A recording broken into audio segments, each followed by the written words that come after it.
Excellency. السيدة رئيسة مجلس. Madam President, Madam High Commissioner, Excellencies, ladies and gentlemen, may the peace of God be upon you all.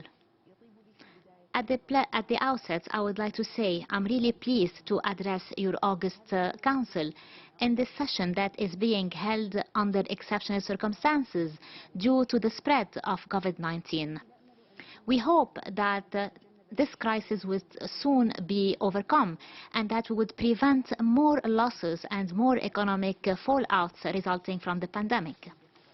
Madam President, the state of Qatar is pursuing its efforts to promote the situation of human rights. It has made large strides in this perspective through the progressive implementation of our national vision Qatar 2030 and all relevant strategies. We have been able to achieve the number of Sustainable Development Goals. We have been listed among the best countries in the region in terms of the Human Development Reports in the past years. We also ranked first in the Middle East and North African region in the Global Peace Index for 2020. We also topped all the countries in the Arab region in terms of the index of the most stable and most peaceful country. We have been able also to record the highest percentage of women participation in the labor force, reaching 58.3%.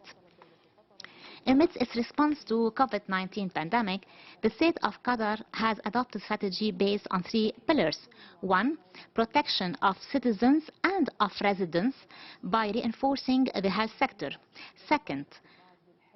Providing the necessary support to the economy in order to alleviate the repercussions of the pandemic.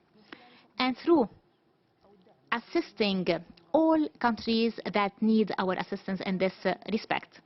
And in terms of reinforcing our participation for all citizens, the state of Qatar has decided to hold the first elections of the Qatari Shura Council next October, and this is for the first time in line with the Constitution of Qatar.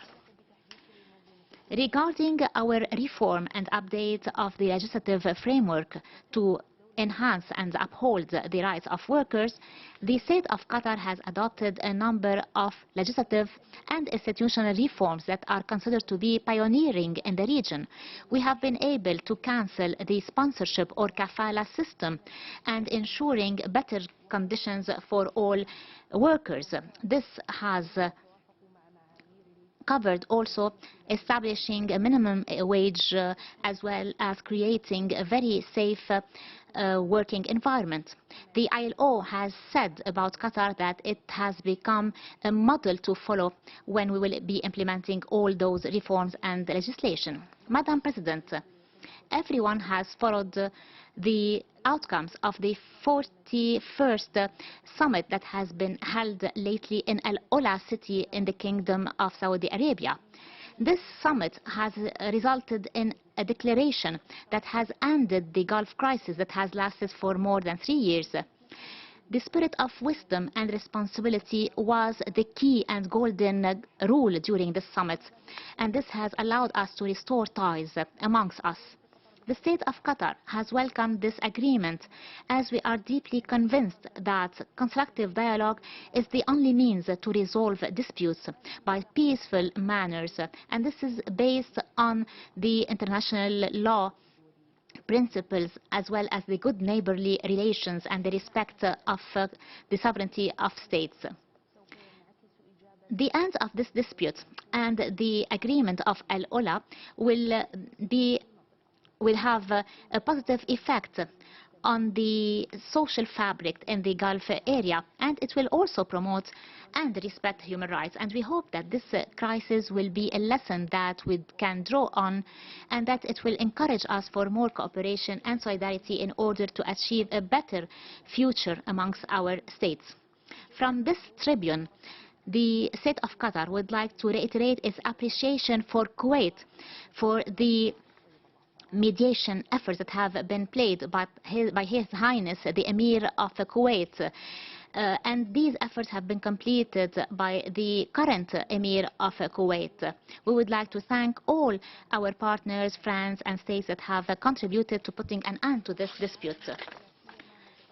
Madam President, the world, in particular our Arab region, is still faced by numerous challenges that are posed to international peace and security due to occupation and armed conflicts. Regarding the occupied Palestinian territories, the state of Qatar is deploring and condemning all the racist practices and violations that are perpetrated by the authorities of occupation against the Palestinian people. The Israeli authorities are persisting in implementing illegal settlements in a blatant violation of the international law as well as all resolutions that have been adopted. We deplore that Israel is imposing its illegal embargo on 2 million Palestinians in Gaza. We call upon the international community to take all measures in order to put an end to this illegal embargo and to protect the Palestinian people. The authorities of the occupation have to acknowledge and recognize that comprehensive peace cannot be established unless we put an end to occupation and we establish the state of Palestine with pre-1967 borders and with Jerusalem as its capital. The state of Qatar is also reminding everyone that ensuring vaccination to the Palestinians in the occupied territories is a responsibility to be shouldered by the authorities of occupation. And opting out of this responsibility can only be understood as an apartheid that has to be condemned and denounced. As for Syria, and now that the Syrian conflict has entered in its 10th years, the Syrian people are still paying a high price with their future, with their lives, because they have claimed and they have asked for freedom and justice. And the Syrian regime is still facing these legitimate claims with more blatant violations, more war and crimes against humanity. While we would like to deplore the situation in Syria, we would like to call upon all Syrian parties and the international community to achieve real progress and reach a peaceful resolution of the crisis based on Geneva I communique and Security Council Resolution 2254. We would like also to call for holding all perpetrators of those violations accountable.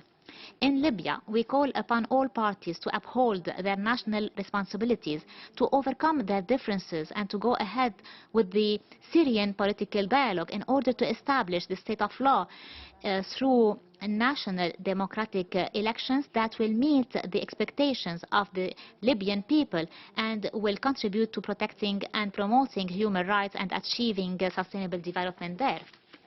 We hope that all the parties in the war in Yemen would acknowledge and see the human tragedy that has befallen on the people of Yemen. We hope that they will fulfill the agreements that have been signed, including the Riyadh agreement. We hope that they will put an end to hostilities and to war, and they would achieve national reconciliation, and they will meet the expectation of the Yemeni people and the fact that they aspire to security and stability. At the end, I would like to say that Qatar is firm in its commitment to cooperating with this Council and other human rights mechanisms, and we are ready to support those bodies so that they achieve the noble objectives for which they have been established. Thank you, and may the